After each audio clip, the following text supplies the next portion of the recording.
Wow. Oh, man, I was singing the song.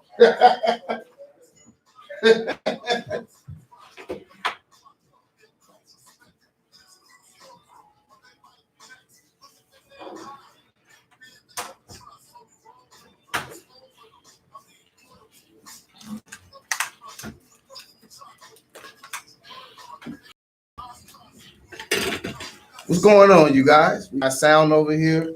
We got sound.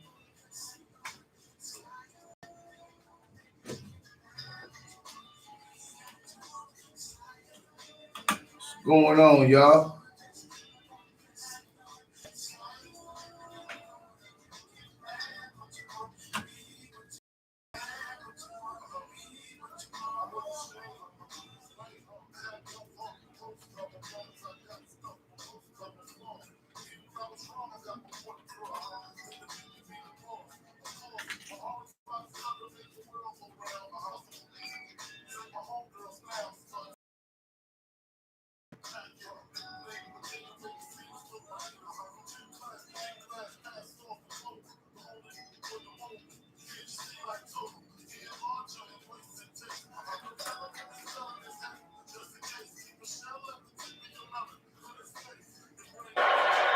You know, it's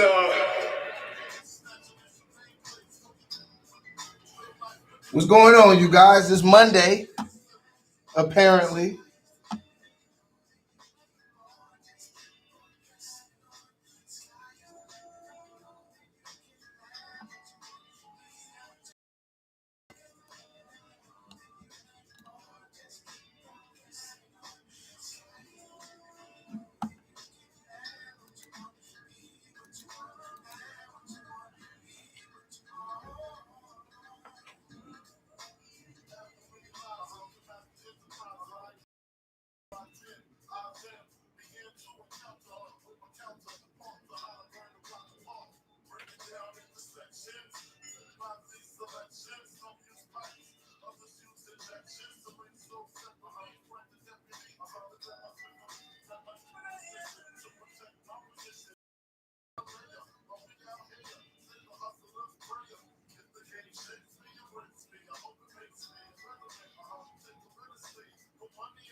Sky's the limit.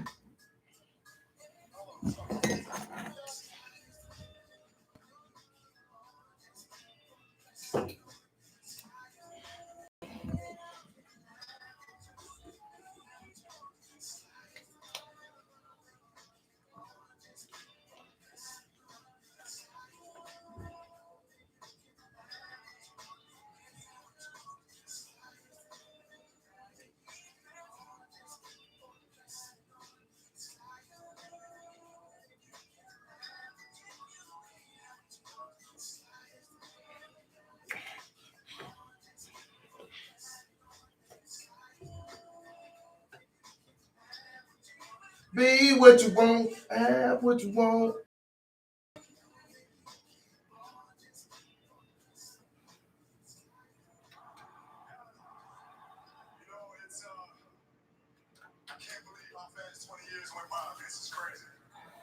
This is absolutely crazy. And, you know, to be standing here at center court with you guys, my teammates behind me, and appreciating all this, you know, the journey that we've been on.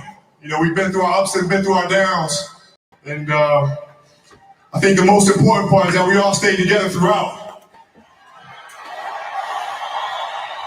You know, I grew up a diehard Laker fan. Diehard. I mean, I knew everything about every player that's ever played here. So to be drafted and then traded to this organization and to spend 20 years here, I mean, you can't write something better than this. And I'm more proud of the fact that not about the championships, but about the down years.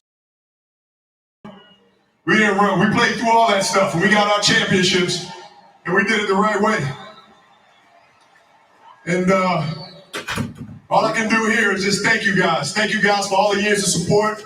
Thank you guys for all the motivation. Thank you for all the inspiration. You know, what's funny, the thing that had me cracking up all night long was the fact that I go through everybody screaming to pass the ball. And on the last night, they're like, don't pass it.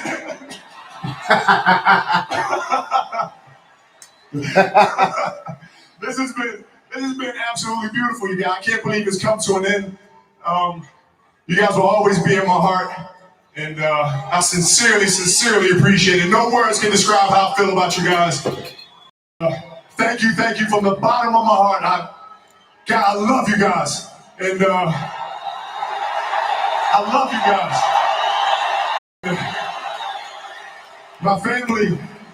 To my family, my wife Vanessa, our daughters Natalia and Gianna, thank you guys for all your sacrifice. For all the hours I spent in the gym working and training. And Vanessa, you holding down the family the way that you have. I can't, there's no way that I can thank you enough for that. So, from the bottom of my heart, thank you. And what can I say? Mamba out.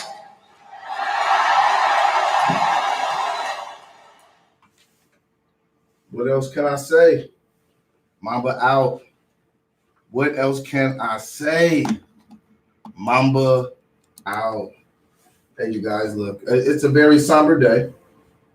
It's a very somber day. The last few days have been very somber after getting the news that Kobe Bryant and 9 others passed away in a helicopter crash early in the morning, I think Saturday morning, if I'm not mistaken, Sunday morning, yesterday morning.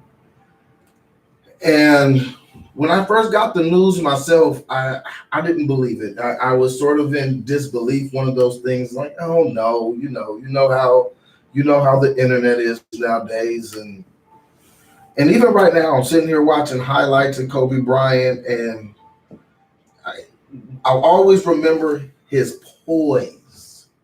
He was so poised to do what he wanted to do on the basketball court. I remember people always talking about how he worked, how hard he worked. I never heard he made any excuses, and he was a fierce, tenacious competitor. Nobody wanted to go up against the Mamba. Nobody wanted to go up against the Mamba. And like I said, it's been very somber the last few days. And if you guys have any memories or thoughts, or if you want to call in and talk about Kobe, go ahead. The phone number is 713-668-1230. 713-668-1230. Okay. I'm going to read a little bit of an article right here from Yahoo News, just in case somebody don't know what's going on. Might as well fill you in. Kobe Bryant, one of the most illustrious players in the history of basketball, has died in a helicopter crash in California. Kobe Bryant, 41, was one of 9 people on a helicopter when it plummeted to the ground in Calabasas, 30 miles west of Los Angeles, and burst into flames. Bryant's 13-year-old daughter, Gianna, was amongst those who died. NBA Commissioner Adam Silver confirmed Bryant and his daughter, Gianna, were among those killed and sent condolences to Bryant's wife, Vanessa.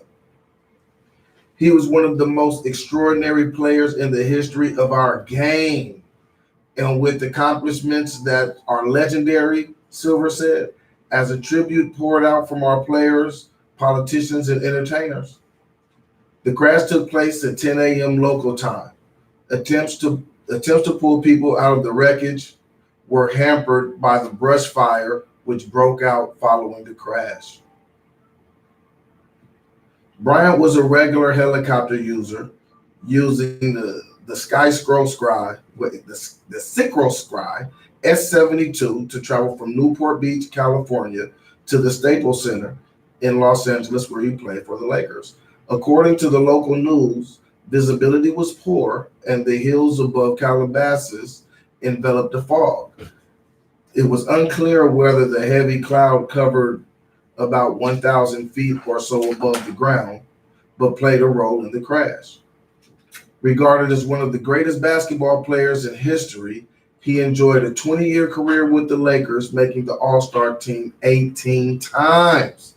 And so, yeah, you guys, and Kobe Bryant meant a lot to a lot of people. And again, I think it was his fortitude. What do you think? We got Del here. What do you think about what happened the other day with Kobe? It's been very silent, I've noticed.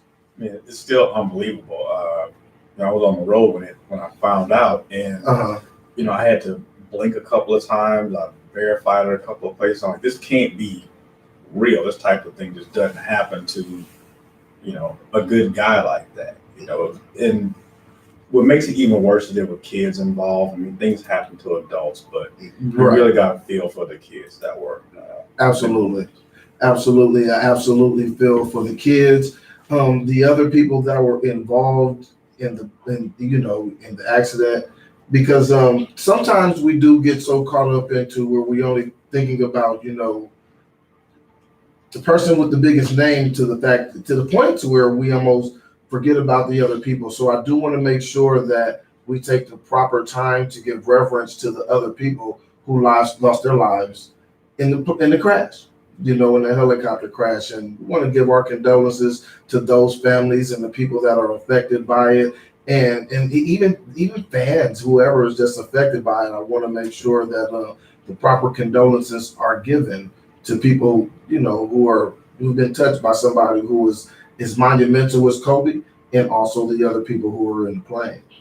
Yeah, I mean, he really changed the sport of basketball. He really left a lasting legacy with the sport. Even people who didn't follow basketball knew who Kobe Bryant was. Yeah. But on top of that, he was a dad. He was really involved with his family, and yes, he was an example. Yeah, he was an example, and the fact that he lost, his daughter as well passed away makes it even harder. And so I want to make sure that again, we're giving our proper condolences to the family, to the complete family and all of the families. That has to be tough, and we can't imagine what Vanessa's going through. Not only did she lose a husband, she lost a child, and one of those things is enough to just completely devastate. Exactly. And for both to happen at the same time in a manner that wasn't even something that they thought about. It was his normal means of travel was to take the helicopter. Yeah, and I get it. When I was living out there, a lot of people, I didn't notice at the time, he lived in Orange County, and I can imagine that me, Tyrone, you know how long it would take to drive from Orange County to the Staples Center. Hours. That's just, you can't do that. Hours. You got multiple games a week. Hours. Yeah, the traffic is something else. But yeah, you guys, I definitely wanted to make sure that we put the proper respect on Kobe Bryant's name. And again, he was so tenacious in the way he would go after victory, and even when he lost, you can tell that all he wanted to do was just come back and just be better the next day. Yeah, and a lot of time I remember they would say, "Man, Kobe's really cocky. He just thinks he's the greatest," and you would really get under their skin that they couldn't get under his skin. But it was respect there too at the end of the day. Yeah, absolutely. We got a caller on the line. Let's make sure we take our caller. Soapbox Heroes, what's on your mind? One thing, two things that I really remember about Kobe is that, during the All-Star games, that's the time when most of the guys, 95% of the guys come. They come to just have fun, have a good time, hug and shake hands and just play. And then Kobe Bryant was serious in them All-Star games. Kobe Bryant was trying to win, brother. He was a fierce competitor at all times. I know exactly what you mean. They got out there playing games, and Kobe was like, "Nuh-uh, I'm trying to win this game. I don't know what you guys are talking about." What was the first time that you realized Kobe Bryant was going to be a great player?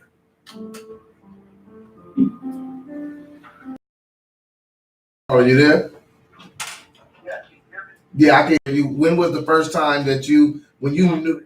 Go ahead.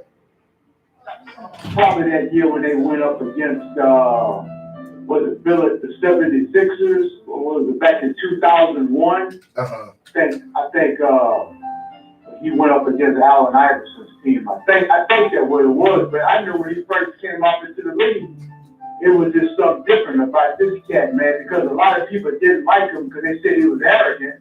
And I don't think he was arrogant. He was just confident in what he can do. But this is the question I really got, man. Seeing that picture of this beautiful little daughter, it really got me.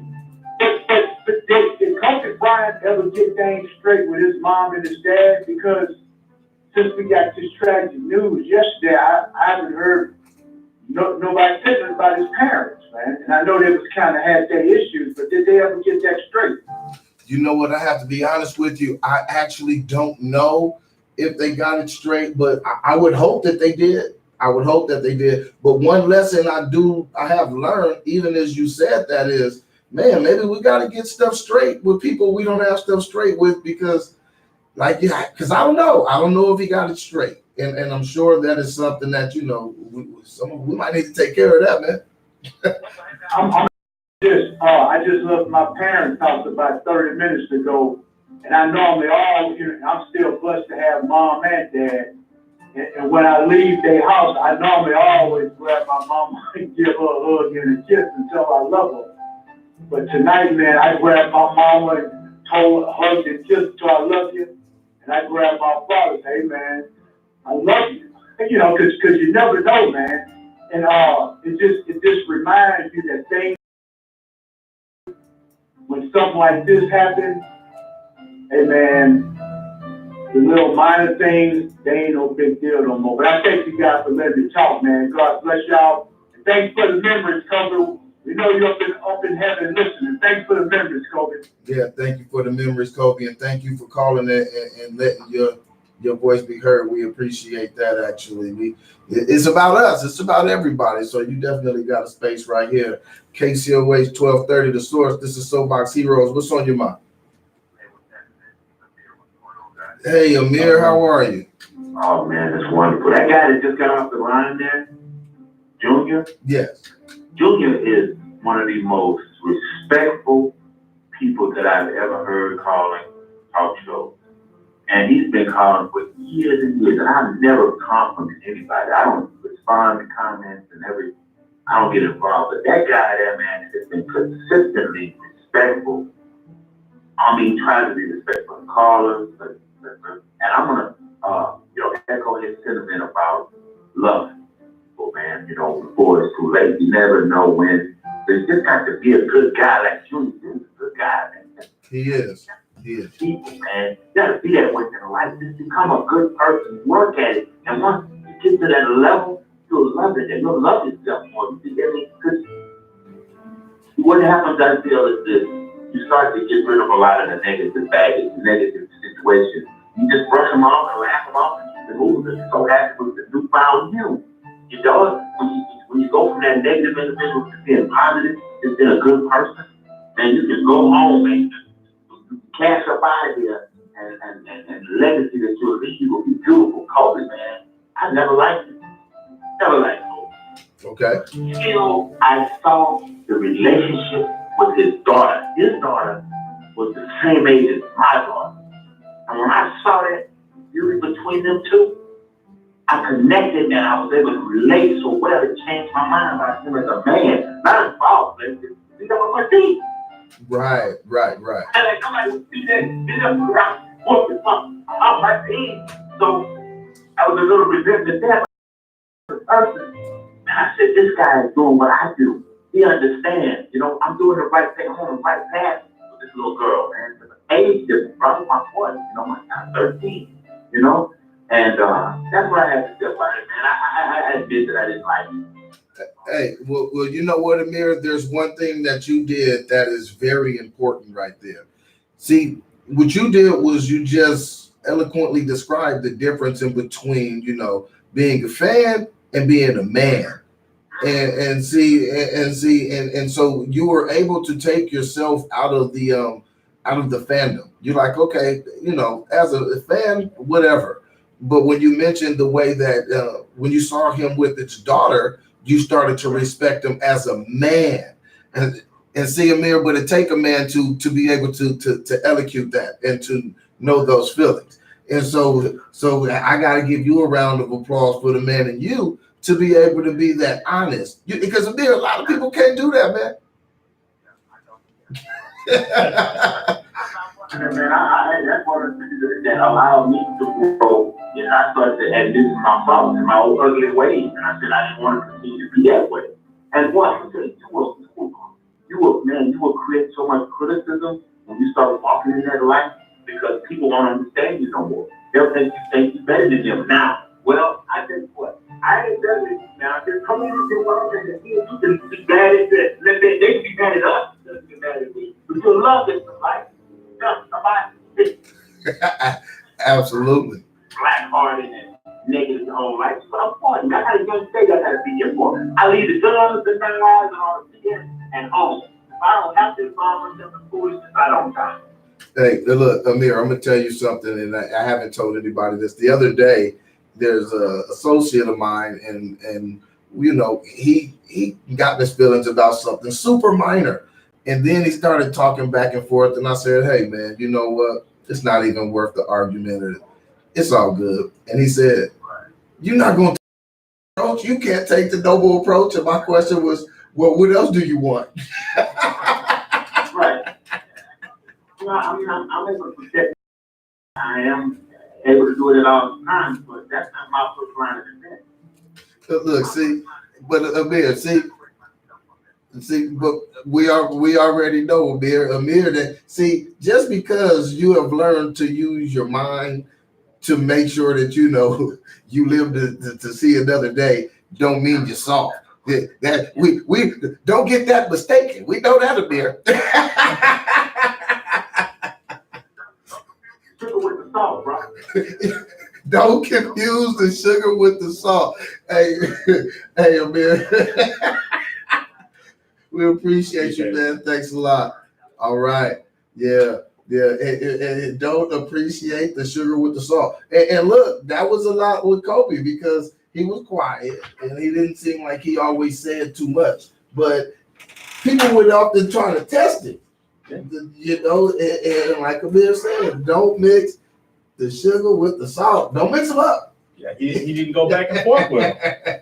There was nothing to go back and forth. Times when we lose giants, there is a ripple effect because some people say, well, you're not related to him, but it's not always about relation per se, like in a physical sense. Sometimes somebody's passion can inspire you. Sometimes their drive can inspire you. And just like we're inspired by negative things, I think we have to give a round of applause to somebody who's able to inspire people with positive things, tenacity, intestinal fortitude, the things that come out to somebody and just grab you and say, you know what, I could do it too. And in my opinion, Kobe Bryant, that was him, that personified him. Yeah, and like I said, he took his family seriously. Yeah. He gave back to not just time to his kids, but the community. Yeah. He wasn't out causing a lot of problems, you know, just doing a lot of things you stereotypically see from a lot of people in his position. Yeah. And to me, he took the opportunity that God gave him and made the most of it. Yeah. And again, something Amir said that was very important to me was he respected him as a man when he saw the way that he was with his children. And as a man nowadays, that is something inspired to be and be glad to see, because sometimes we get a negative stigma, and we had somebody like Kobe Bryant, because again, somebody that garners so many eyeballs and so much attention, and he's out there representing in the right way. What can we say? You know, yeah, you gotta respect. You gotta respect it. But hey, you guys, this is Soapbox Heroes. We're gonna take a quick break, and we're gonna come back, and we're gonna switch gears just a little bit. We got Delvin, the expert here, and we're gonna get into his expertise again. We're gonna be talking about your boy Terry Crews and Gabrielle Union. There was a guy, look, Delvin, he got a check.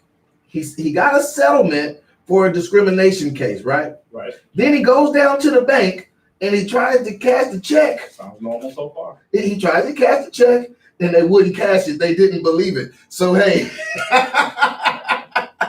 we're going to talk about that, and we're going to talk about the commentator on MSNBC. She said the N-word. Now, she said that she was trying to say Knicks, but she was thinking Lakers, and she put it together and came out with something that sounded, inappropriate. And so, hey, you guys, look, we're gonna talk about that, but just hold tight. Just keep the line. We're gonna be right back. This is Soapbox Hero. Junior Urban. You got something. Junior Urban. You need it tonight? Nah, go ahead. I'm gonna take it. I'll bring it tomorrow. You need it tonight? No, I got one. I got a portable charger. I got one too. I'm going down with Ralph. You got something good. Okay. Yeah. That's what about the N-word. That's a group, the N-word. Yeah. Oh, I heard it just before I came. I don't think she did it on purpose, y'all. No, I didn't. I don't even think she had. Like that. I don't think she had racist intentions. Boy, that was just a bank. You get more money than the other. He went to the bank and deposited $20,000. Yeah. They didn't believe it. I got the opportunity to sit down with Tim O'Brien today. Trump Nation. Oh, really? Today I got it. I played it for you. I got it. I want to check it out. Yeah. I can see that. That's where I was today. I was on it. I've been moving. I was in Vermont this weekend. Just moving around, putting stuff together, consonant with our conversation. Okay. Oh, can I play that clip? She say the N-word, or you say she don't. I can play that? Yeah. Okay. Oh, yeah. That's news. That's context. Okay. Damn right, you gotta do that. No, you gotta do that. All right. We got a shit ready to me.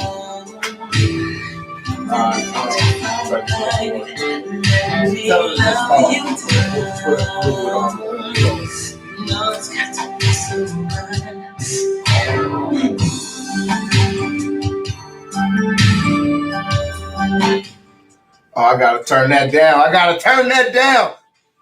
668-1230, right? She didn't say it? Yeah, 668-1230.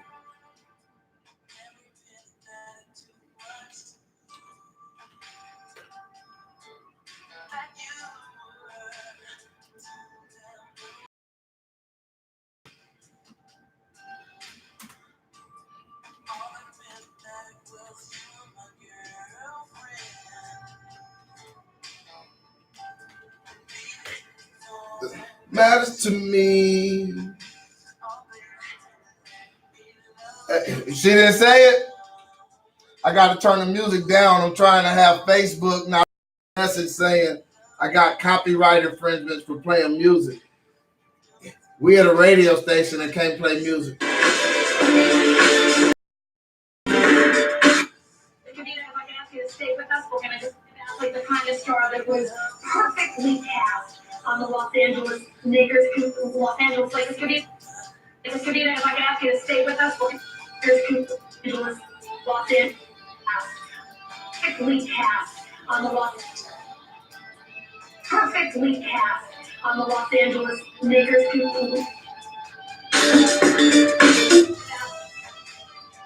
Oh, man. Hey, yeah, we got to talk about that. Let me put the phone number down here. 713-668. What show is that? American Idol? What show? Oh, the Terry Crews, Gabriel Union thing. No, it's America's Got Talent. Right? Yeah.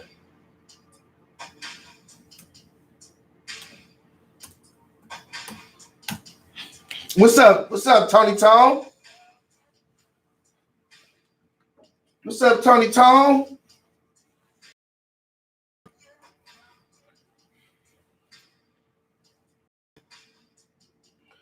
Let me love you down. They can't give me a copyright infringement with me singing because I don't sound nothing like them.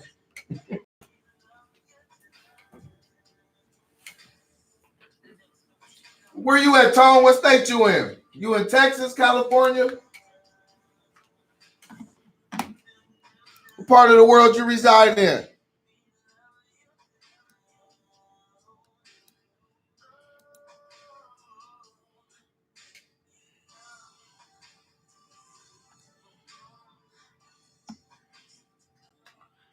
Oh, you out here?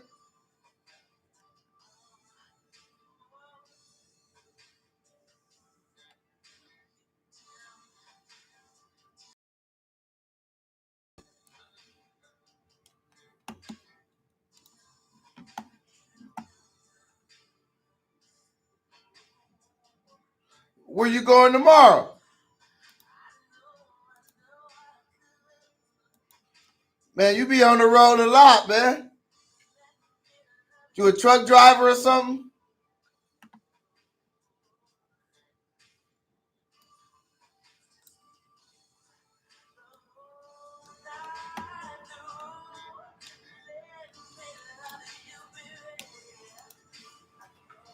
Okay.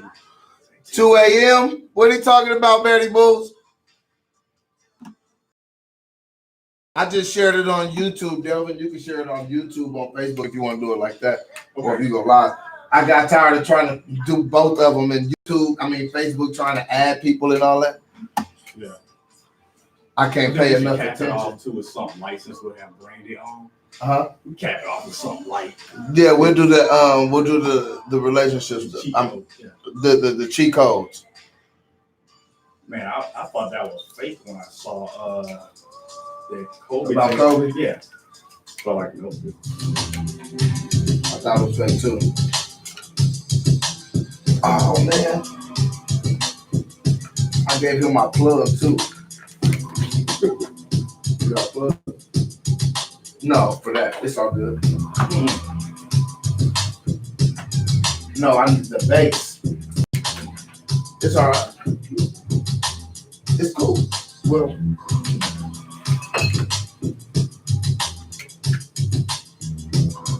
you know what? I need to put that in too. I gave him all my stuff.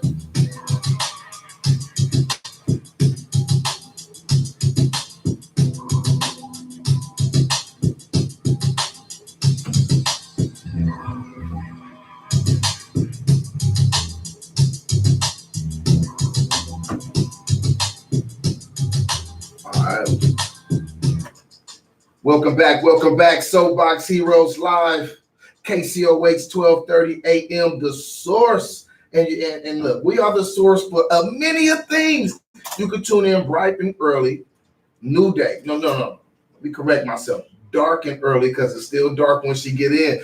New day in the morning with Amber Shaw. And then we have the morning magazine with the prophet, the one and only Paris Ely. And every now and then I sneak in on Fridays. He lets me in the building and I sneak in and I jump in on the show with Dr. Obadike on Fridays. And we go through and have a wonderful conversation. It's great exercise of the mind. We go over news, different topics.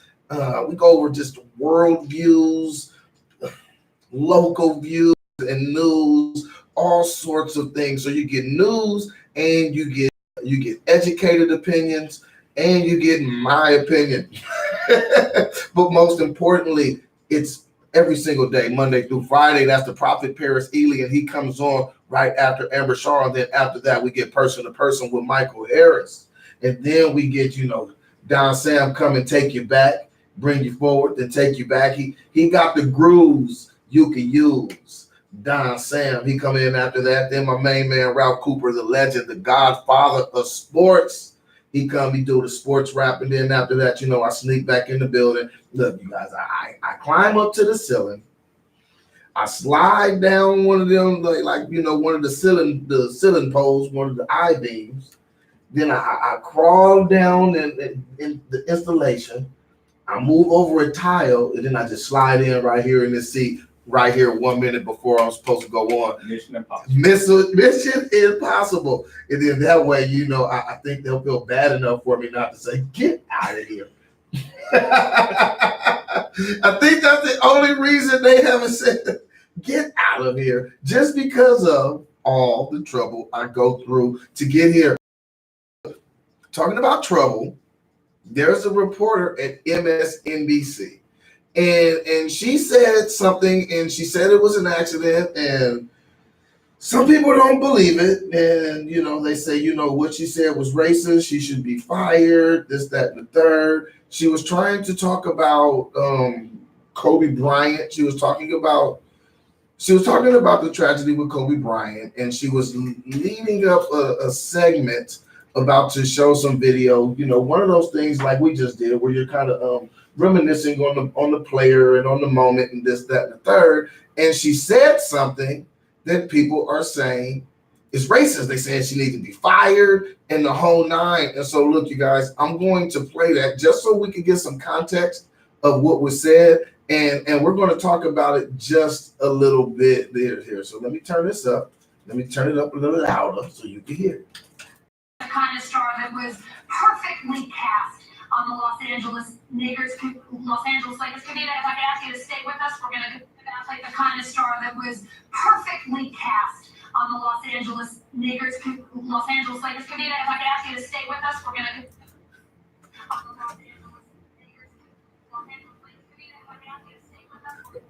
All right, and look, and again, you guys heard it correctly.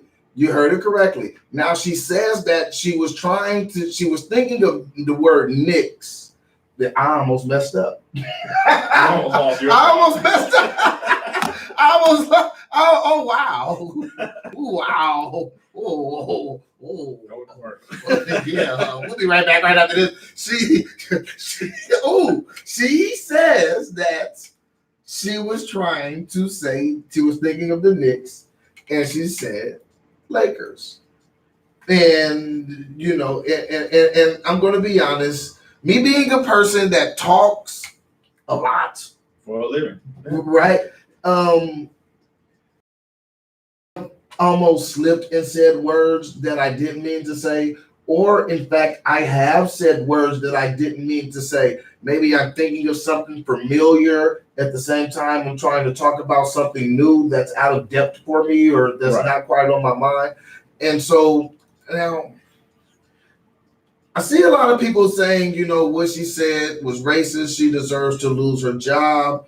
And I've had the conversation with a few friends today, actually. And I'll be honest with you. Well, here, before I'm honest with you, let's see what the caller on the line have to say. Caller, what's on your mind? You on the line. Hey, this is Brandy, you guys. Pleasure to be here. Brandy, how's it going? Oh, it's going well. How's it going? It's going good, Brandy. Look, you guys, we got Brandy on the line. So look, Brandy, we're going to take you on this little journey with us. You're going to be a part of the news. You okay with that? I'm okay with that. I can dig it. You can dig it? Well, here, I'm going to pass you a shovel, and we can both dig it, and Delvin, the expert, he always can dig it. So we are talking about the reporter on MSNBC that, here, you know what I'm going to do? I'm going to play it one more time, what she said, just so we can make sure Brandy know what's going on. Let me go ahead and let her speak for herself. That was perfectly cast on the Los Angeles Lakers. If I could ask you to stay with us, we're going to play the kind of star that was perfectly cast on the Los Angeles Lakers. If I could ask you to stay with us, we're going to. All right, here. What do you think? You think she did it on purpose? Is she a flaming racist? Oh, wow. Okay, so. Yo, yeah, you right in the fire right now. As soon as you get on, go ahead. I am indeed, and I'm good for the heat. Listen, this was the first time of course I read it and I saw it, printing, but this is my first time actually hearing it for myself. And before hearing everybody else's commentaries, I'm like, oh, she was thinking the Knicks and the Lakers, the Lakers. Okay, I get that. But as I'm hearing it, she didn't say Lakers, she said Lakers.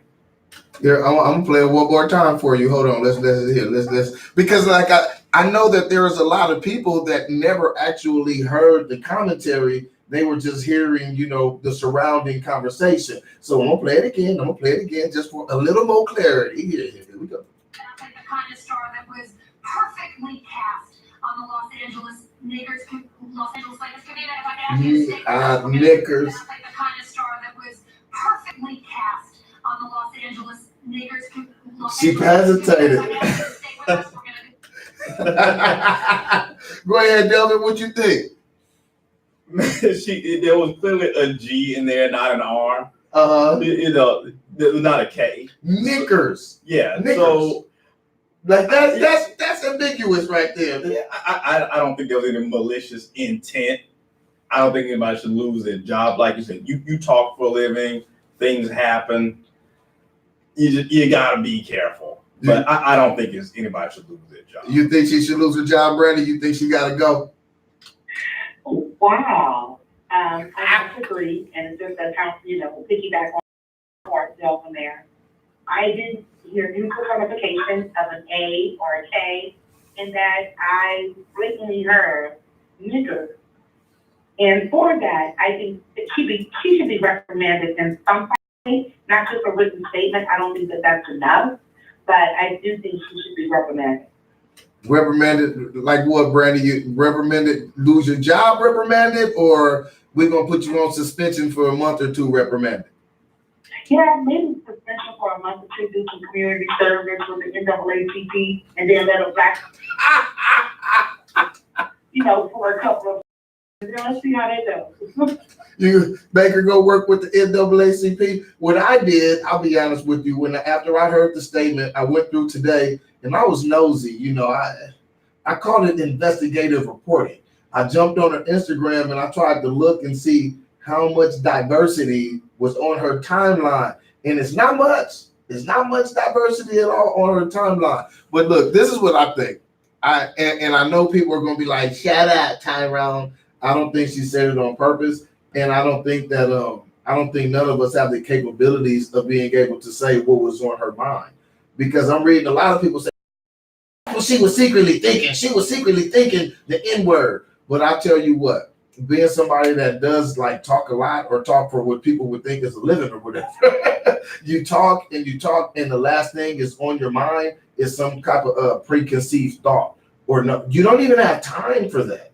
And so what's on your mind is literally what you're saying at the moment, trying to make sure you're on top of your story. I'm sure she had something being said in her ear at the same time while reading a teleprompter. And to me, I can see it happening very easily. Right. Delvin said it earlier, and I said Knicks. And see, I almost did it again now because I keep hearing it. But all I'm saying is this. I looked and I tried to see if I found other instances in her past. Right. And was there malicious intent? Well, sorry about that, Delvin. I don't know. Do you think there was some malicious intent there, Brandy? Truthfully, I don't. And normally I'm really big about these things, but I really think it was an honest mistake. But again, she should be reprimanded in some type of way. Yeah, I do you think she did it because that was on her sub? And people say, well, of course she didn't say it on purpose, but that was on her mind. What do you guys think? What do you think, Delvin? I don't get into the thought police thing. Just the thought crimes, thought police. All I can go with is what. Did you just say thought police? Thought police. Brandy, he said thought police. Hold on, we got a caller on the line. Let me get to see what our caller got to say real quick. 1 second. KCOH 1230, The Source. What's on your mind? Hi, Tyrone. This is your friend. All the time and never want to get on there. Hey, friend, how are you? I'm glad you want to get on today. What's on your mind? As always, you always have me in pictures. So the first thing I said I was going to say was, shut up, Tyrone. Okay, I will. Go ahead. Hold on. You know what? You see, you have to have an example that, you said your intent was to say one thing, but, we're creatures of habit, and sometimes, and you, like you just said, especially, see, we don't know the intricate details of how that world of broadcasting, goes. So you even just said, you almost said the word, or, and you said there's a lot going on, or have time for premeditated thoughts. And I personally, I don't think the lady, there is no malice intent. And if there's not, then why would we want her to be, punished? And I don't know her, none of us know her, and I would say that let's look at her record, look at something, but, someone made a comment about Junior. And, I'm gonna say that, in reference to the things Junior spoke about, we need to be so careful, because somewhere I read the same measures you measure to other people will be measured back to you. So Absolutely. a whole lot of things going on in terms of, with the police and people of color and all these other issues, but we cannot become mentally slaves to everybody that doesn't look like us. We want them punished at every juncture because then that's what's going to be measured back to us.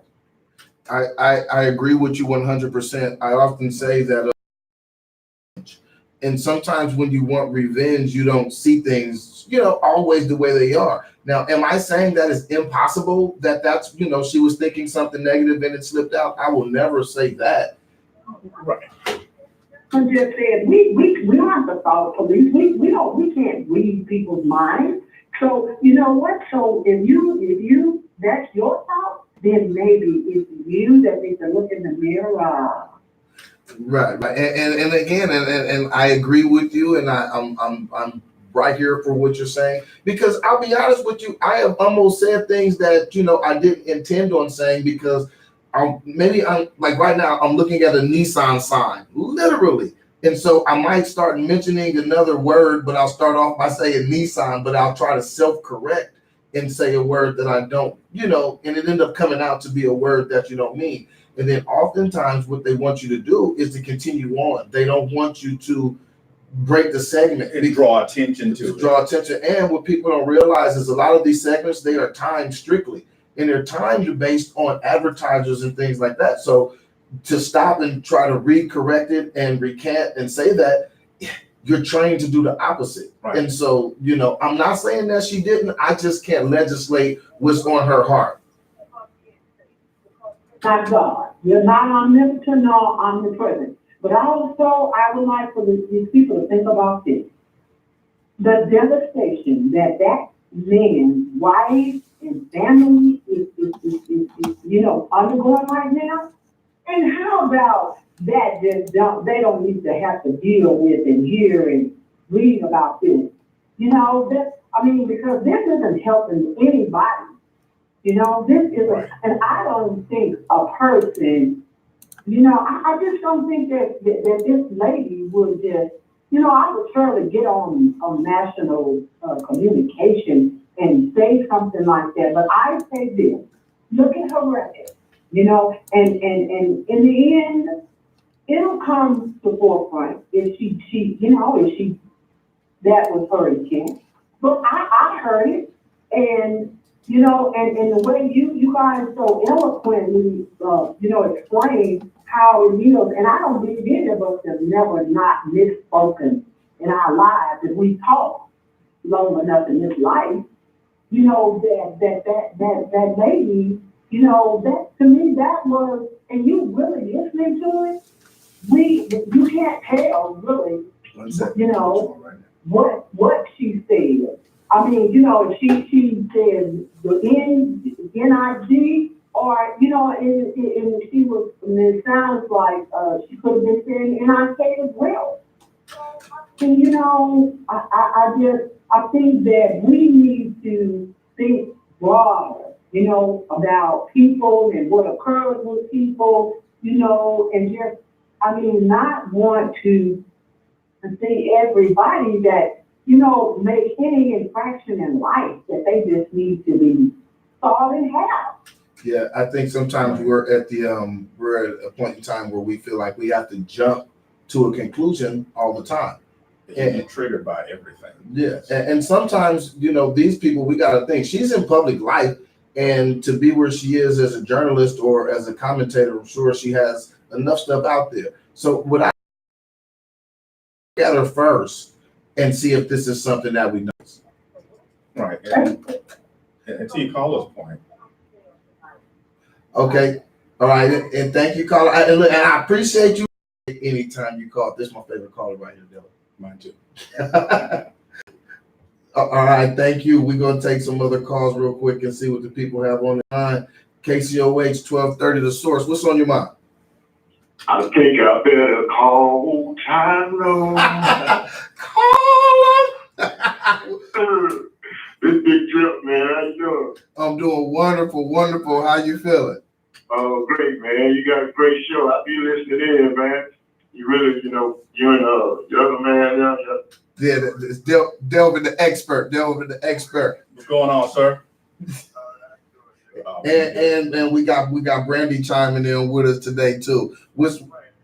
You hear Brandy say hi? Good evening.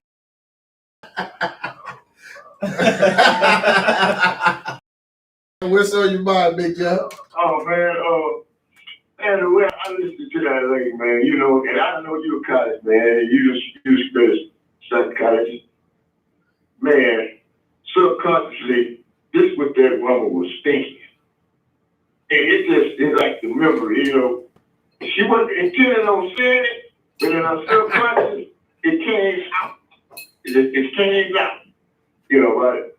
And a nigger in LA, she was thinking that. Let me ask you this, Jeff. What if it was in her subconscious, but what if it was in her subconscious to where she's like, I know I can never say this? Because sometimes people dance around stuff that they know they can't say. So if there's a word that I know that I can't say, it might be heavy on my mind. Like, I know I can't say it. And this is devil's advocate. I'm stretching with this with Jeff. Really stretching. Really stretching. God freaking hard, man.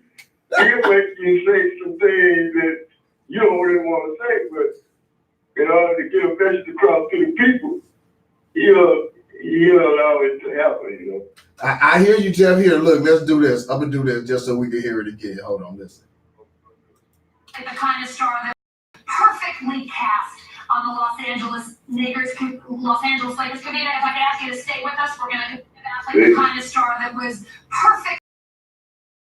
Los Angeles. You hear her? She paused, Jeff. Look, Look, did she?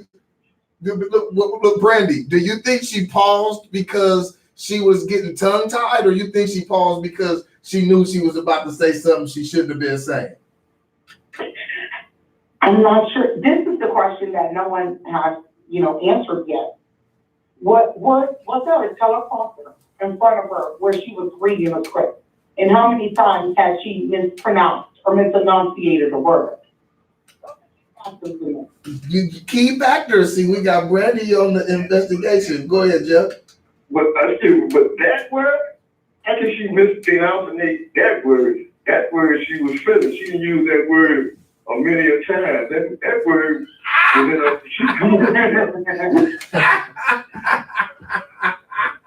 I didn't mean to say yeah, but it came out. So that's how she was really feeling.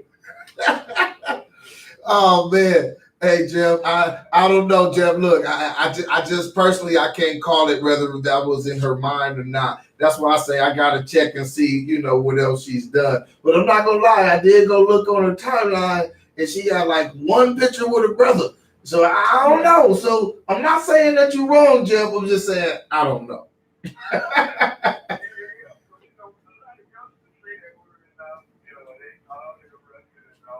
But it was the hard ER on there. If that's if it was subconscious. Yeah, it was the hard ER at the end, man. Oh man.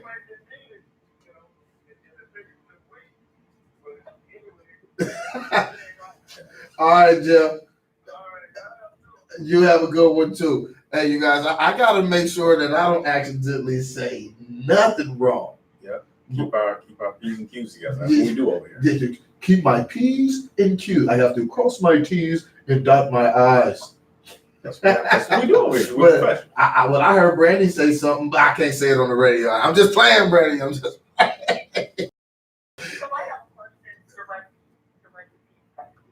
What's the question? Okay, so of course, in your professionalism, and you all are broadcasters, so to speak, as people like to put a title to it.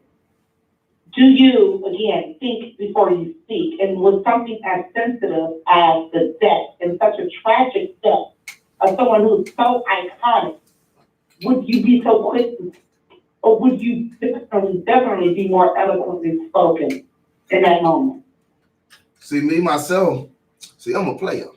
So I could be more eloquent. Hold on. So I would be more eloquently spoken. But in her situation, I don't know if I could, because these aren't her words. And so, I mean, I'm not going to say they're not her words, but you have a lot of things coming at you. You have time constrictions. You got the teleprompter. You got the producers. Ear. Yeah. So have I misspoken in times like in that same situation as her? Yeah, I have 2 words, and the timing.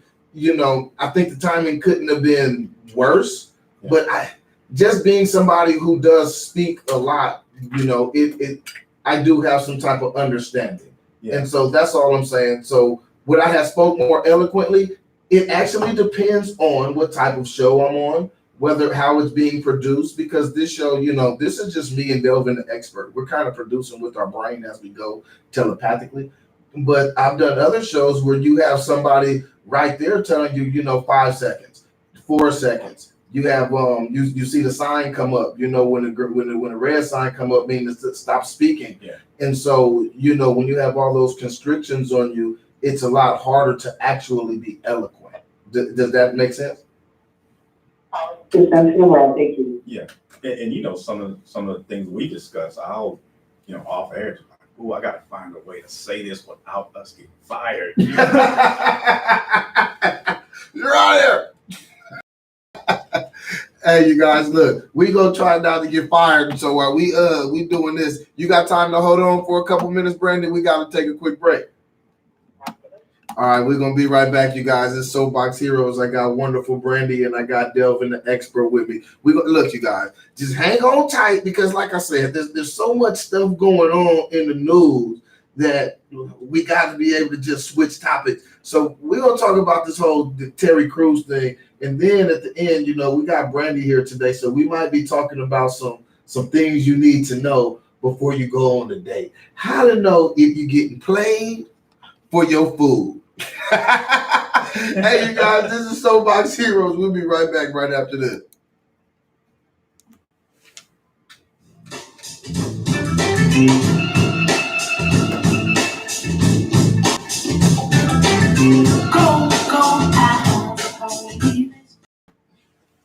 Yeah, man, that's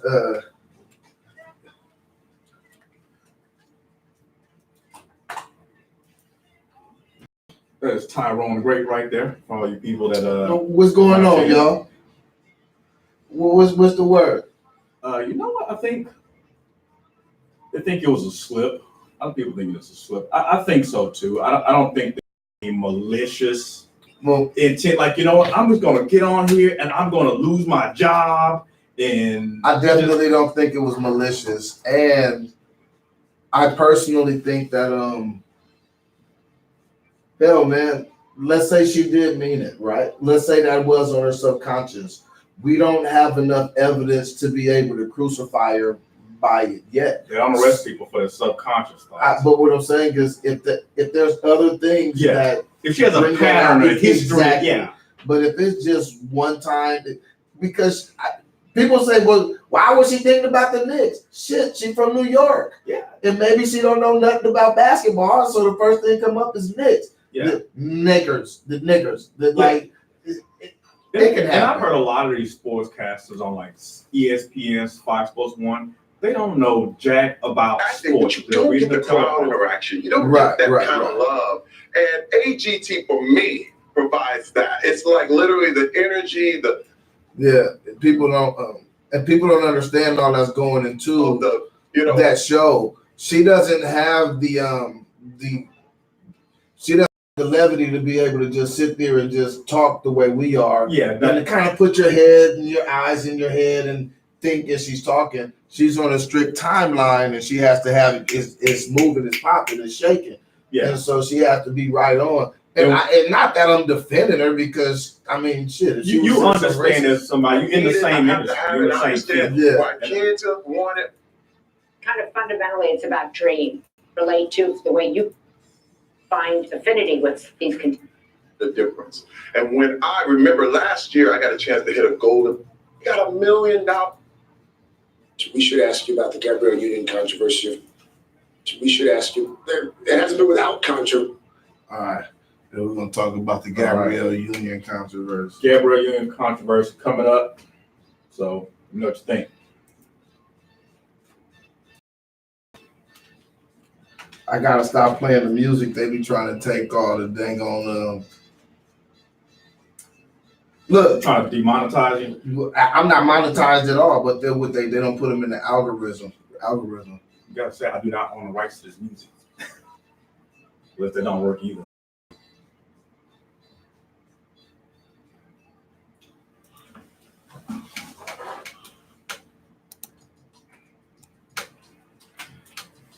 Well, Mom's on. Hi, Mom. Hi, y'all. All right. We back in 5, 4, 3, 2. Welcome back. This is Soapbox Heroes. I am here with Delvin the expert. We got Brandy. She came and tapped the line today. So glad to have Brandy when she tapped the line. Such a woman of elegance and grace. And, we don't, us ruffians up here, we don't always get that. And so we glad to have that today. So, hey, you guys, look, again, we got to keep moving and grooving. But there is one thing that I wanted to say, and I didn't even discuss this with Delvin on the break, nor Brandy. There's one thing I noticed when it came down to this reporter saying the N-word or not saying the N-word. We were so invested in whether she said it or not, to where I noticed that on CNN, they were talking about Kobe Bryant's past cases and stuff like that on the day that he passed away. And so if we want to talk about something that's messed up or institutionalized racism or whatever you want to call it, we can't just overlook that, because what she said may have been a mistake. But what CNN did was programming.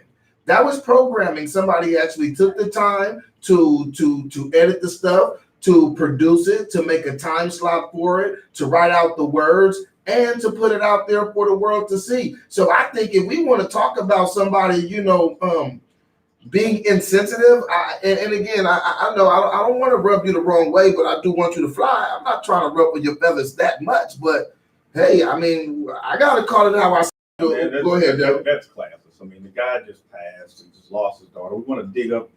Not even dig up, just we want to bring that up now, and that was 20 years ago. Yeah. 15. Yeah. Well, however long ago it was, if I'm not mistaken, there were no legal ramifications that came to him, right? Yeah, and it doesn't matter now. And on the day he passed away, and so oftentimes we talk about how the media will paint black men or black women or black people in general, and so we're so busy looking at what she said. And mind you, I'm not here to legislate exactly what she feels in her heart and her mind. I can't do that. I could try, but I might be wrong.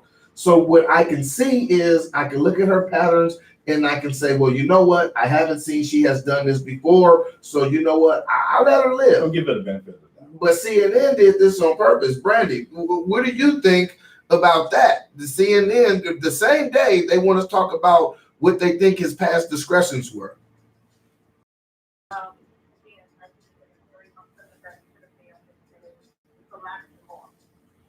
Lack of decorum. See again.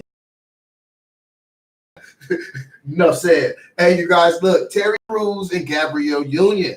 Okay, Gabrielle Union, you know a little bit about the whole Gabrielle Union thing with America's Got Talent?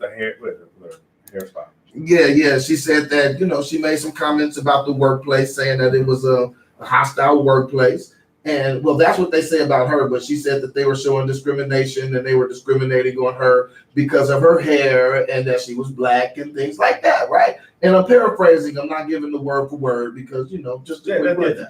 Just a quick rundown. Have you heard about this, Brandon? I have. Okay, and so Terry Crews, Mr. Toxic Masculinity himself, got on the Today Show, and you guys, you know, as much as we like to talk, we're gonna go ahead and let Mr. Crews speak for himself, so you guys can hear it in its own context, because there are people coming back after it and they clapping at him. What they say? Clap back. The clap back. Mm-hmm. So we're gonna hear what Terry Crews had to say. Well, Terry, go ahead. What you got to say? Well, I guess we should ask you about the Gabrielle. Because she reported a toxic atmosphere existed at the show. You're at the show. Is there a toxic atmosphere? First of all, I can't speak for sexism because I'm not a woman, but I can't speak on behalf of any racism comments. Wait a minute, hold on, you guys. He said I can't speak on behalf of sexism because I'm not a woman. Now, mind you, I've been doing this for a little while, and I remember doing reports on Terry Crews out there marching for women. And so now in this situation, he can't speak for women, but just 3 or 4 months ago, he was speaking. He was a national spokesman for women. He was the main man in that Me Too saga. Yes, he was the main man in the Me Too saga. In fact, he even got Me Too'd from what he was saying. But here, let's let Mr. Crews keep speaking for himself. Go ahead, Mr. Crews. On behalf of any racism comments, that was never my experience on America's Got Talent. In fact, it was the most diverse place I have ever been in my 20 years of entertainment. The top 10 acts were Asian, women, older, younger, black, white. It was everything in the gamut. Now, wait a minute. See, and the pump fake right there where he says the top 10 acts were all different races. That's like when people complain about the NFL not hiring black coaches. Like, that's like saying, but all the players are black. But that don't have nothing to do with behind the scene. That's the throw off right there. Hold on. Go ahead, Brandy. What you say? He's talking about nothing about the conference in China. Nothing. I really need to hear the rest of it because he's not speaking to her allegations. All right, here, look, I'm gonna let it play. I'm gonna go back a little bit and let it play. I couldn't help it though. Every time I hear something silly, I just have to say something, but I'm gonna let it play. Go ahead, Mr. Crews. Top 10 acts were Asian, women, older, younger, black, white. It was everything in the gamut. Now, I have to say this too. When you look at what the allegations are about, it was given by an unnamed source. My thing is, you know, it's funny because I believe you should listen to women. You should always believe women. So I asked my wife what I should do. And she was like, first of all, if it's coming from an unnamed source, because Gabrielle Union has not made any statement to this day about any of these allegations publicly. So she's, I reached out, heard anything. And so my thing was, my wife said, well, if she hasn't made a statement, why would you? Yeah. And I said, you know what? I will listen to her. We should mention that NBC is still investigating and that they have said they will put new practices into place if necessary. So, all right. Think, Brandy, what's on your mind? I hear you giggling. What's your thought? The first thing that I took from when he said, my wife said, well, Gabrielle Union hasn't addressed it, then I'll pitch with you. What that tells me as a black woman, to her husband is saying, keep your mouth closed and don't mess up this check. Don't mess up this money. Look, what that said to me was, hey, look, I know how to get out of this. Blame the wife. Blame the wife. Take one for the team, love. Do it sound like a little bit of white blaming to you, Brandy? What do you think? Absolutely. Oh man, and then it's funny. He says, "Well, his wife told him if she doesn't make a comment about it, then why should you?" But he says that after ending a long comment about it. Yeah, that was pretty wordy. but you know, like with this situation, I don't like. But that's my problem with the name sources. What am I supposed to do with that?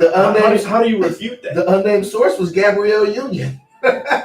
Well, like I said, if she's really got a big issue with this, and if it's real, then she can speak for herself. But just to put out second and third hand comments is from Gabrielle Union. Yeah. Now, go ahead, Brandon. Right. Well, you wasn't that in her contract, it may have an NDA inclusion in there, where she can't speak out on it publicly. So she has to leak that type of information because she publicly cannot make a statement. So we never know, what's going on in the background. Absolutely, we don't know what's going on in the background. And the thing that I do find funny is that I noticed with actually both of them, Terry Crews and Gabrielle Union, they have been on the other end of letting their opinion, speak for everybody in the last couple months. Terry Crews, let's not forget that Terry Crews was the main man with the toxic masculinity and the Me Too movement, and then he did something to make them mad, and they kind of like kicked him to the curb.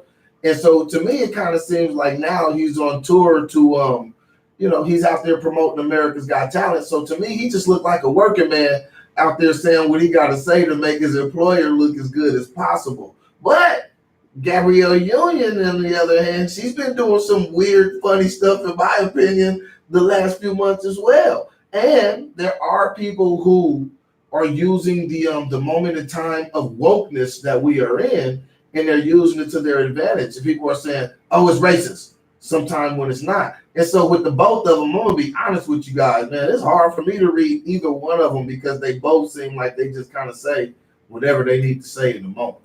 Yeah, I mean, I think a lot of the Terry Crews is work with the Me Too thing, and even women should always be believed. Like why? I mean, I think a lot of it is pandering, and it makes you look like a chump. we'll talk about the whole woke thing, and it's all a form of pandering. What's the form of pandering? Go ahead. Well, you just if everything is triggering you and everything is racism, then nothing is. So if everything is triggering you and everything is racism, then nothing is. Doesn't mean anything. Okay, you got something on your mind, Brandon? And I know I'm gonna have a brain cross in my in my yard after the statement. As a woman, and I've been a woman for 30 plus years, I would say, when he says that you should believe women on everything, I am going to regretfully decline that statement. You should not believe us on everything, not even. No. Don't believe us on everything. Please don't. No. And I'm going to own that statement. We cannot to be believed on everything that we do. Well, nobody's going to burn a cross in your front yard for that.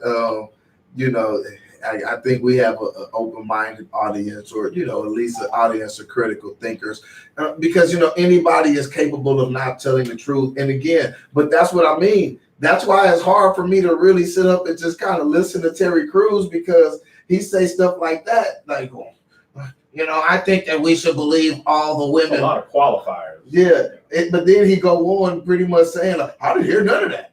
So my question is this. Delvin, is he breaking the code? The code, you ain't supposed to say nothing about that. If she's suing him for racism or discrimination, you as a brother, you're supposed to hold that. If you haven't seen nothing, just say no comment. What you think? I didn't see anything, no comment. We'll let the facts come out. It's a pending case. I don't know if there is a case. It sounds like there's much to do about nothing as far as some legal ramifications. But even if that was going on, there was just a lot of hostility, a horrible workplace, then again, you should quit immediately and sue the what out. Okay. And hopefully you had the presence of mind to document all of that stuff too, if it's as rampant as it's made out to be. Okay, go ahead, Brandon. In my opinion, I think that he could have summed that up all in maybe 30 seconds. He could have said, well, in my experience, I haven't experienced anything as far as sexism, classism, or socialism. However, I'm not sure what's going on with the Gabrielle Union case, or if there is even Douglas just stated, I don't know if there's even anything pending. I've reached out. I'm still looking forward to having that one-on-one with my sister, but I don't know what's going on, and I'm going to remain neutral in all grounds. It's the whole conversation. Stop it. Next. Look, exactly. Keep it moving like an 18-wheeler going downhill with no brakes. I can't stop. Yeah. That's what he should have did. Yeah, and it's okay to say, I don't know enough to really comment about it. That's fine. But that's why I question Terry Crews, because I'll be honest, it almost seems like he's willing to bend and flex and say whatever. Pander, that's all. Yeah, to pander. And again, he's talking about his job. This is his job. And oftentimes, we as people, we are kind of beholden to the people who pay our bills. Everybody is not capable of going out there and saying, taking a certain stand or not taking a stand, just not saying anything about something when it comes to our employer, especially when you're making them kind of dollars. Right. Especially when you're making them kind of dollars. So I think that Terry Crews just too caught up, trying to, like you said, Delvin, pander for the cash flow. Pander for the cash flow. They kicked him out of Me Too, and now he got to go somewhere else. But I got another surprise. I'm going to throw a curveball at you because we got Delvin, the expert, and we got the distinguished Brandy online. I know they can handle the curveball. Neither one of them see it coming, but here it comes. I want you guys to listen to this.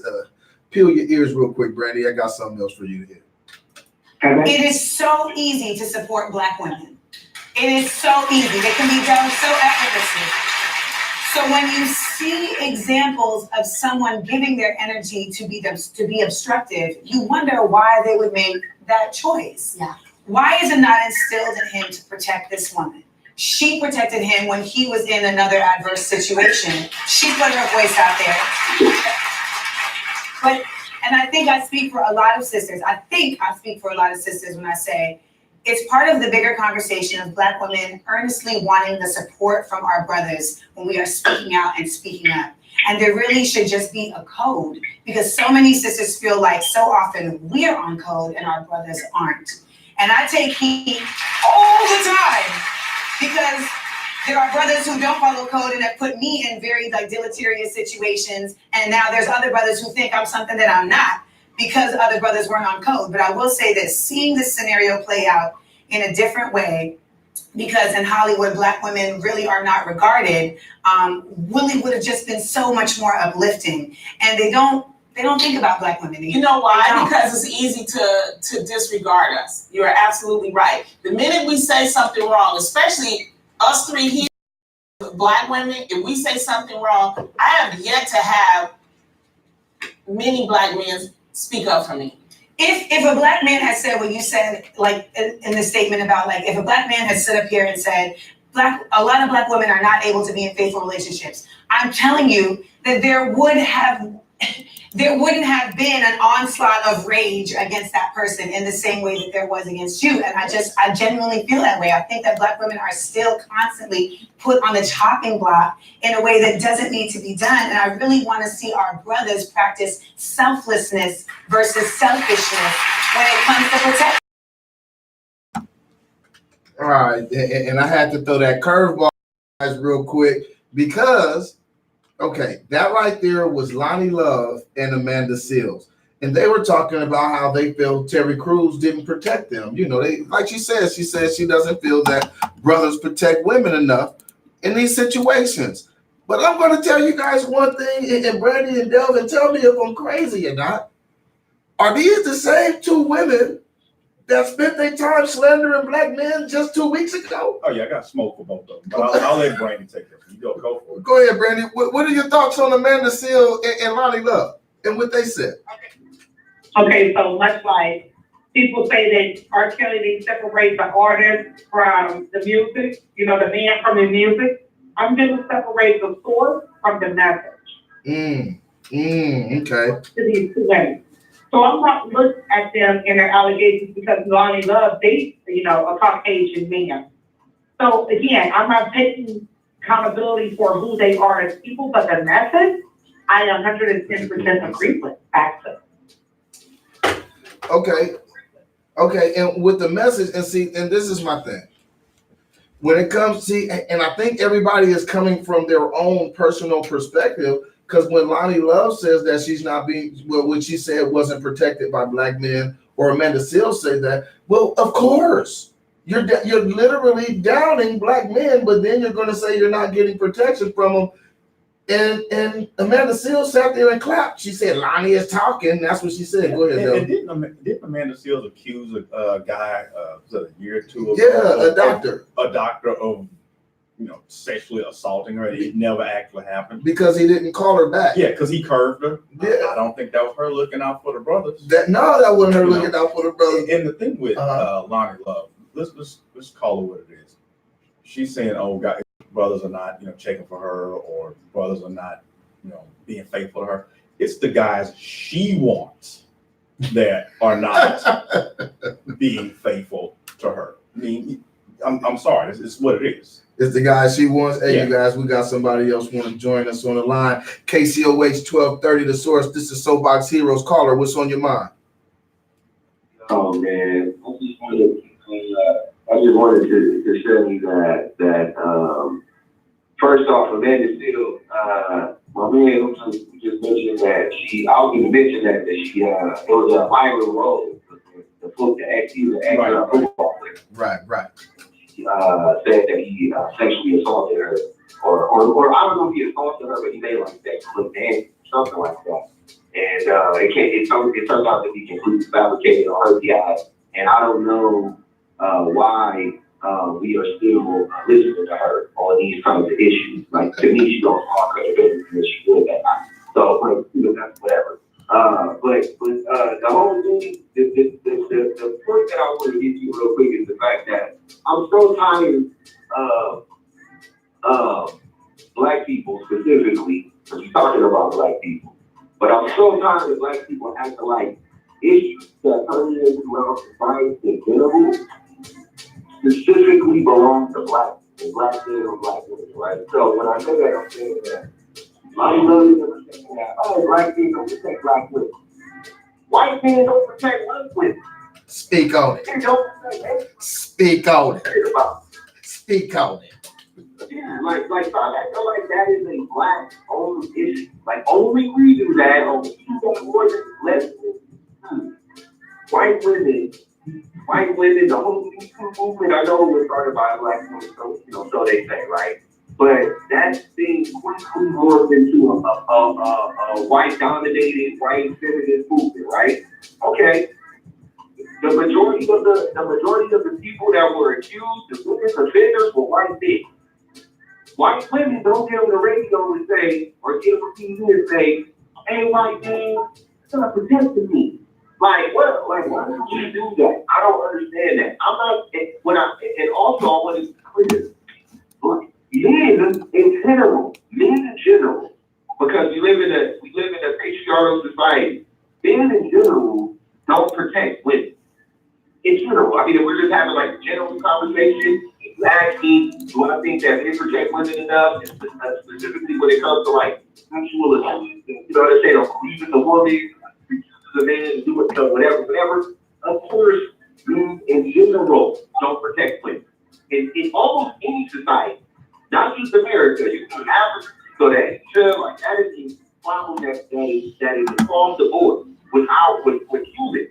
That is not a racial thing. That's not even a national thing. That is a human thing. That is an issue that we have to condition that we have. Because we're the dominant, we are the dominant, physically, we're the dominant part of society. You know what I'm saying? Men in general, right? So, this narrative needs to change. It's really frustrating constantly having to rehash this. And it's self-cut. Because there are a lot of men who do protect women, not most men, but there are a lot of men like I know you guys are those kind of men that will protect women. I'm the kind of man that protects women, right? So you just say, like, black men don't protect black women. That's Right. None of us as a whole. None of us. Like, and that's what gets me. And it's almost a hypocrisy because they're talking from personal experiences, but they're casting aspersions among everybody. But look, one thing that I want to do for you, Prince, because look, you just set that on fire, and I don't do this for everybody, but me and Delvin, the expert, looked at each other, and I think Brandy agreed, but we got to give you one of these. we got to give you one of well deserved round of applause. Go ahead, Brandy. So was that applause or was that a toilet flushing? That was applause. It was hand claps. She's making fun of us. I hold my standing ovation. Okay, so in my Southern compassion and hospitality, first off, I'm going to say bless your heart. And like a club competition, let's go ahead and really dive in, shall we? Dive in. From a women's perspective. So again, I do understand where both of those women are coming from. So let me just enlighten you guys on what we go through. And for all women, but I can speak for the one that I live in. Okay? So when we say that, as far as the Black Lives Matter movement, as far as when Black men go out every day, we feel for you. We pray for you. We love you unconditionally. When you do whatever it is that you do, as we love our Black men as sisters, we don't think that anything is self.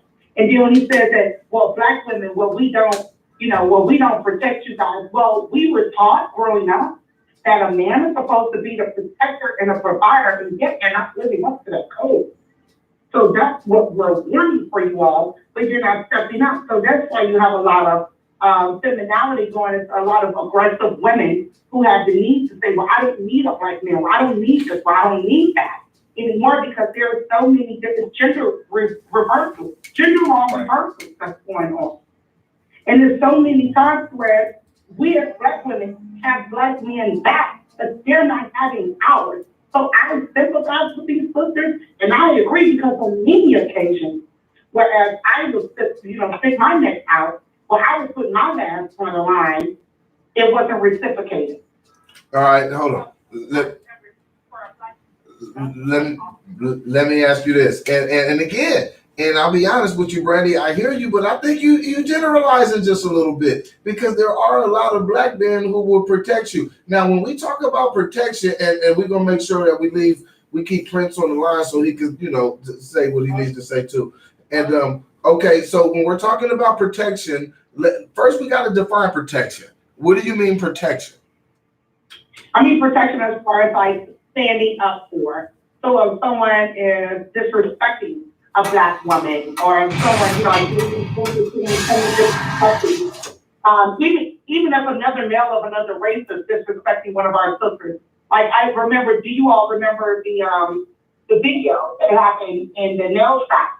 And the Korean women were jumping the Black women, and even a Korean man came and started hitting the Black women with the broom. And yet there was a brother sitting right there, and he did absolutely nothing. Okay, wait. Now hold on. Let's put a pin in that right there. We have 3 brothers on the line. So we're talking about what one brother did in one nail shop. Prince, would you sit there and just let a sister just get assaulted? Black woman, I would definitely got involved in that. Delvin, what about you? No, of course not. Sorry about that. Go ahead, No, Delvin. of course not. And I would go ahead, Delvin. Yeah, I think a lot of this too is a lot of the guys, the type of Black men they're complaining about. Guess who raised them? They did. Who? A lot of these sisters that's complaining, they complain because. And I was talking with my sister about this one day. She said a lot of Black women do, they raise their sons to be good sons and not good men. Okay. And you got to pay it forward. I mean, if you didn't choose a good man, it is what it is. But putting your son in a position to be a good man to somebody else, is paying it forward. So you can't raise the type of men that you complain about, and because you're having it both ways. You got to pick a struggle. That's something to think about. Go ahead, Brandon. I will bring it back, and as a mother of a beautiful precocious 11-year-old, I do often struggle with that, from time to time because I feel as though as a woman, I can't teach my son how to become a man. Only a man can teach my son how to be a man. So I can't raise him to those standards, which I know nothing about because I'm a woman. Oh. So I'm really thankful that I do have, you know, his father, and I do have a village of strong Black men that come in and they, you know, make sure that they're within the gap. So I can only teach them, you know, love and respect for Black women, but it's up to them to teach them how to be a Black man because I've never been one and I never will be. Okay, I feel about that, and I'll let the other gentleman respond right after. I feel what you says have a lot of validity. That part about it taking a man to raise a man. I do agree with that because there's certain intricate things that a woman will never know because she's not a woman, and vice versa with a man and his daughter. There are certain things, like I have a daughter, and there are certain things that I just will never know. So I do believe we need the balance of having the feminine energy involved. It's a must. But on the other thing, what you said earlier about you understand, and I agree. Well, no, I don't know, Brandy. Maybe I don't. The part about with the women, women are to believe. I do get it, but some women don't always tell the truth, and Amanda Seals being one of them. So what I'm saying is this: when people generalize all men in one foul swoop, that would almost be like me saying, and I know you, I spoke to you, so I know how articulate you are, how well-rounded you are. But if I were to say, well, there's a lot of Black women out there that don't do nothing but talk bad about Black men, say they can't stand Black men, and Brandy, you're one of them. You just don't like Black men. You would say what? I would say you're entitled to your opinion, but on my behalf, that is false. Okay, well, look, I'm gonna use your answer on the Black man protecting Black women. Prince, what are your thoughts? I don't. I'm gonna be honest. To me, I'm just straight up. I think this, and I'm not saying. I think that conversation is not even worth. It's not even worth having because there's no way to prove it one way or another. So you could just argue till the cows come home. Ooh. Instead of speaking anecdotally, right, and being like, well, I feel like Black people. I'm sorry. Instead of speaking from a place of personal, experience, but then trying to turn it into something like it's a fact, we should stop doing that. Just say like I'm feeling like this, and then it would be way for me. It would come across way less like accusatory. Right. You know what I'm saying? Like, right. Sensitive about it, to be honest with you, because I really don't care. To be honest, like I really don't care what people, in general think, but about things I'm saying, like, because there's no way to quantify it. There's no way to measure it. So it's pointless to go in here. But the problem with that is that if it's not measurable, then why do we continue to perpetuate? If there's no way to prove it one way or another. Right. Like, how are we supposed to prove it, first of all? And second of all, I just want to get touch on this real quick. That whole, like, they have to provide and protect or whatever, to me, is BS. And I'm going to tell you why. Because, for a few reasons, but mainly because things change. 100 years ago, women couldn't own property, women couldn't have jobs. You know what I'm saying? So 100 years ago and before that, women couldn't have property, women couldn't have jobs, right? So it made sense. The men had to provide. The men had to go to work. The women had to stand up, right? That's what it was. Okay. Fast forward to 2020. I hear where you're going. Go ahead.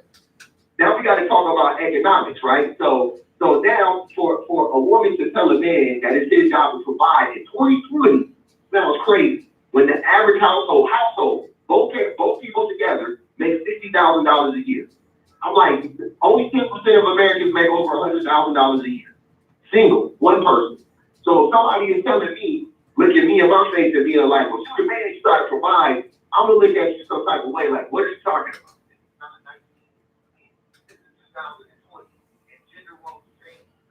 Right. And not only that, You want to give him another hand clap, Delvin? Yeah, hit him with a hand clap. I don't want to interrupt him. Sorry, Brandy, we gotta give him one. Go ahead. And not only that, you're sitting here saying, "Oh, I gotta protect and provide," and you're not protecting us. But for the last 30 years, you've been in this feminism thing, like I'm strong and independent, and got on that thing. So you're strong and independent, and you want to be protected and provided for. So there's some schizophrenia going on.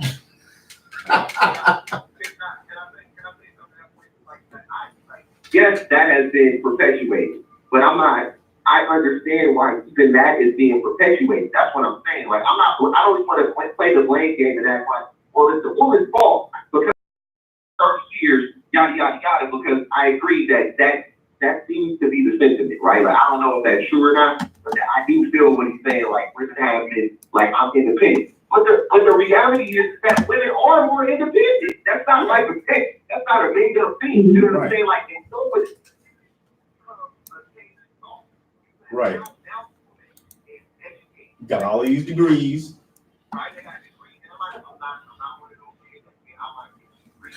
We not mad at you, boo boo. Go for it.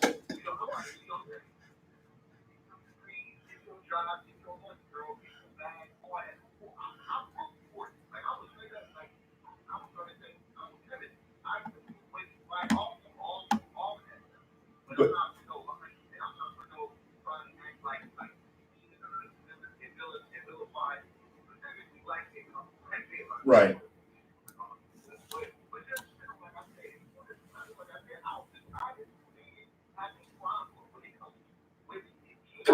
We treat women poorly. I truly believe that. Just generally speaking, right? This support what I'm saying. Well, hey. Don't do this, and I expect black men to do that. I'm like, what? What are you talking about? Right. Hey, Prince, and look, man, I'm gonna have to go. I'm gonna have to run to a break, but I do want to thank you for everything that you said. And me personally, I can't speak for Delvin, the expert, or the eloquence of Brandy herself, but I will say that I do agree with you. I don't like the pinpointing everything directly on black men, especially problems that permeate, throughout the country, throughout the world, that don't have nothing to do with, blackness in general. And even when it comes to the men or cheating or other things, because I even did some number crunching about which men cheat the most. And so the numbers will tell you black men, but what they don't account for is the size of the population in that actual data. And so when you account for the population size, you'll see that these things are just something, men just ain't no good. I'm sorry. So we are, yeah,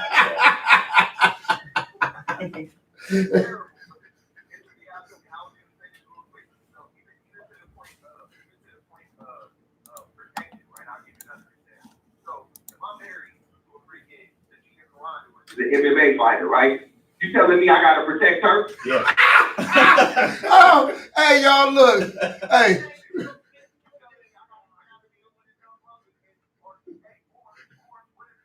What if your girl got a freaking concealed carry license and she don't want to hold it? I don't even like guns, but she like guns. She in the gun, she got the weapon, she got the burner on her at all times. You telling me I gotta be the one to jump up and be like, hey, I got this here.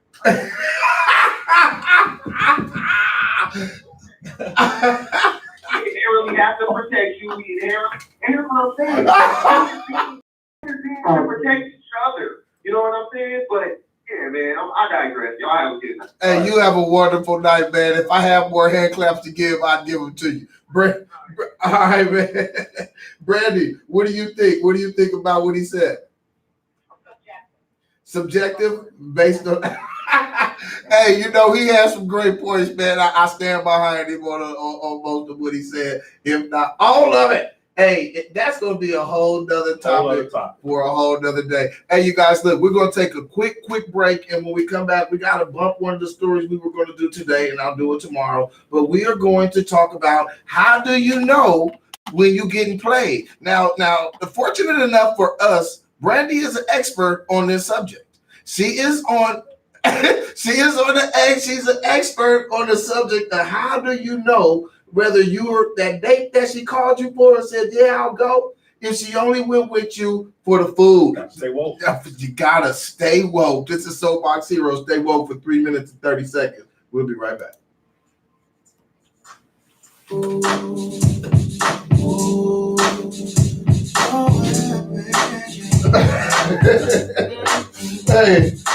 he made a whole bunch of points. Yeah, that's what I'm saying. Like, man, y'all, you just accused of doing a rape. Like, last year, like, we damn dudes don't want to protect you. Yeah, Amanda Seals, I'm like, wait a minute, just last week, you were talking bad about them, but now you're like, they don't protect us. Yeah, Amanda Seals, you might want to sit this one out. You need to sit all of them out. That was funny. He said, so if your girl got the concealed carrier, yeah, you're supposed to jump up and say, I got this. Yeah, so if Ronda Rousey is your gal, you gotta jump in there and hey, Prince, hey, you killed it. Hands down.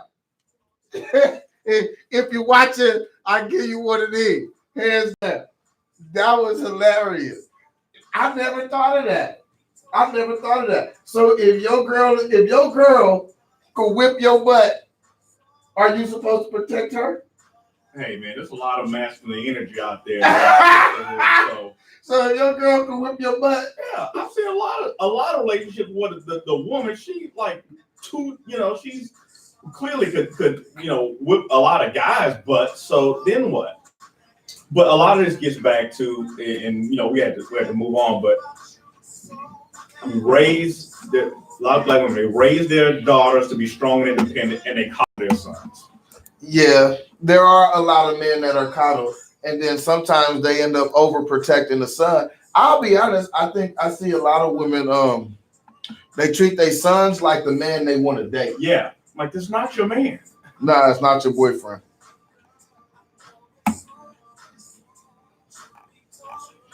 But I don't really like the whole it's everybody or all black men or black men just don't protect black women or like Prince said, like I'm like that too. I'll protect anybody I just see getting dogged out. Thing to do, but like you said, white dudes catching hell out here too, man. Oh yeah, a white dude will bury your ass in the cement in the backyard and repave that mug on you. Yeah, and so they always try to make it like. It's funny. They'll watch the show like Dexter and Me, or what was that? You or whatever. Yeah, you. Them is white dudes. Black dudes ain't doing that. We ain't doing that. But then every time somebody got something negative to say, it's about a black man. And after a while, that gets annoying. Yeah. And you know what I always say? Go where you're celebrated, not tolerated. I'd rather be celebrated and not tolerated. Yeah. So get these cheat codes up. Next, you can use that. The cheat code. Try to make the world a better place.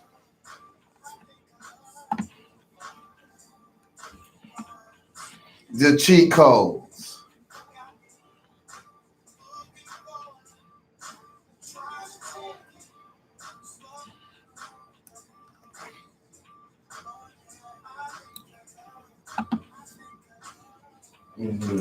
Come in. I'm gonna fade this song out because this is long for nothing.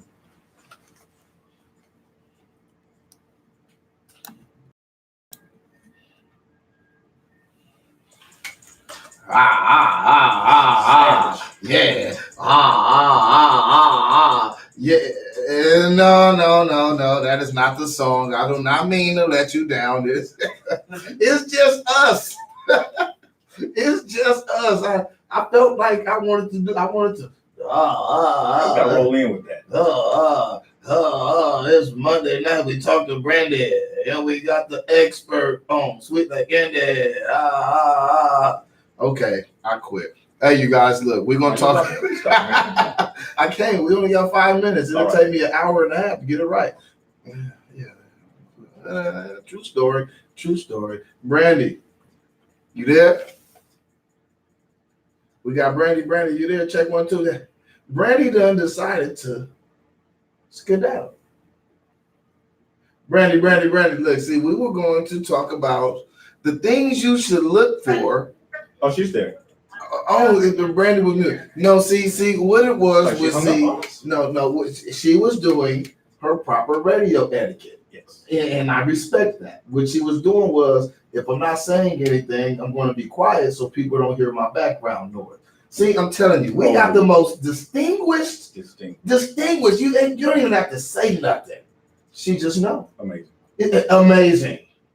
Amazing. Hey, Brandy, you know what? I gave everybody else a round of applause, but we definitely gonna give you one too. But Delvin is talking about these here cheat codes. Explain the cheat code, Delvin. Cheat codes, dating, ways, red flags, things you can look for to make sure you are not wasting your time, or make sure they're not wasting yours. Early, before you get too deep, before you're 5 years in and you realize they're full of it. Before you, okay, so you're trying to actually help people out right here. Early, on the front end. On the front end. Okay, we were talking one time and we were talking about dates that end, no. Yeah, dates that are started and end early. Cheat code. If somebody were to go on a date and let's say that date ended at 8 o'clock in the evening, ended. What does that mean, Brandy? You are not the one. Why is that?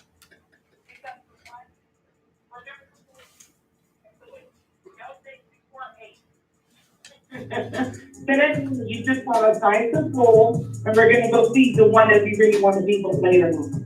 So you saying if a lady wants to go on a date or a man even wants to go on a date, if the date is before 8, that's just so they can eat, get full, and go and they really want to be with. Absolutely. Passing time away. Absolutely. Bringing them the to-go plate. Yeah, in most cases. In most cases, not always. Your best bet is to be the date after. Best bet is to be the. But see, my concern is, it seems like the person after 8 don't even got to get up and go on a date. It seems like, you already dated out. Just bring me the to-go food.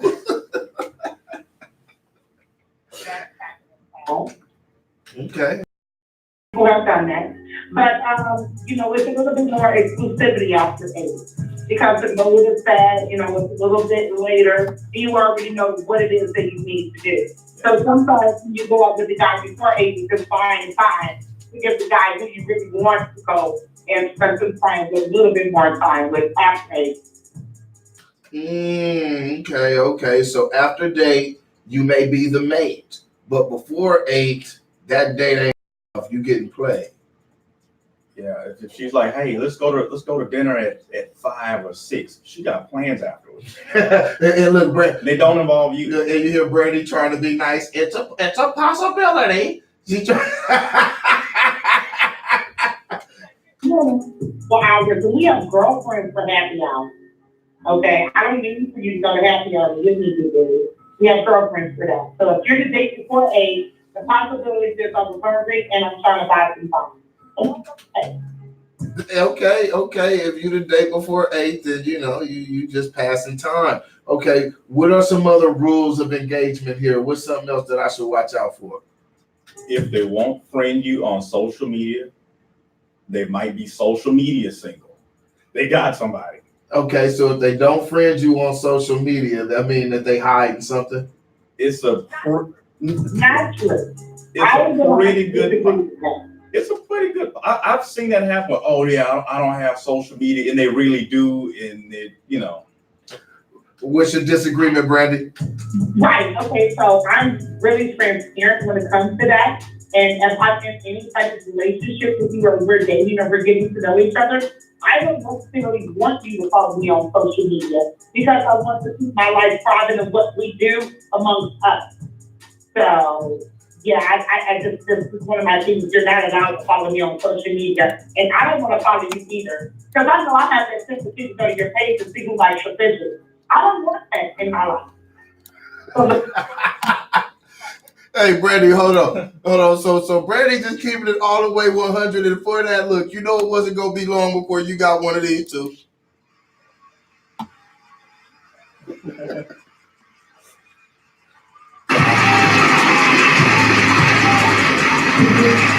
I gave you the extended round of applause. The extended.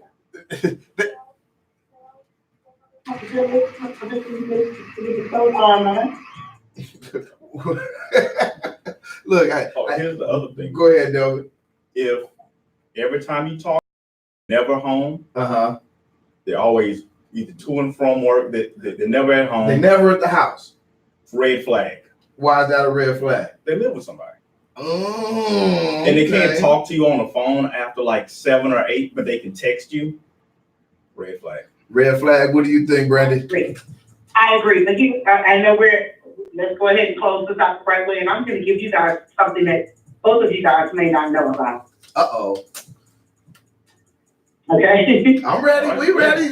You see how quiet we got? This is news we can use. Go ahead. Oh my goodness, and I forgot to quick. Okay, we're going to come back to that later. You done. Now let's go. Oh, you done forgot. See how important was it? See, no, Brandy holding out. Go ahead, Brandy. Go inside her phone on purpose. And then she's going to ask you, babe, can you call my phone? When you call her phone, you already have it. Look, I'm saved, you are not important. Oh, man. So you got to call her phone and at the same time make sure you looking. And if you not saved, you not the man. Yeah, make sure and make sure when you do call, it don't pop up as free food. Oh, wow. Hey, Wrong with tacos next to it? You're the blue guy. You're DoorDash. Oh, Tyrone man. with the tacos. Tyrone with the tacos, and you only get the Tuesday calls. Yep, only on Tuesday. That's your day. That's cold-blooded. Hey, you guys, look, man. Look, I want to give another warm round of applause to Delvin the expert, and especially the eloquent Brandy. Look, I'm going to give him the long round of applause. The long one. The long one. Presidential applause. The presidential.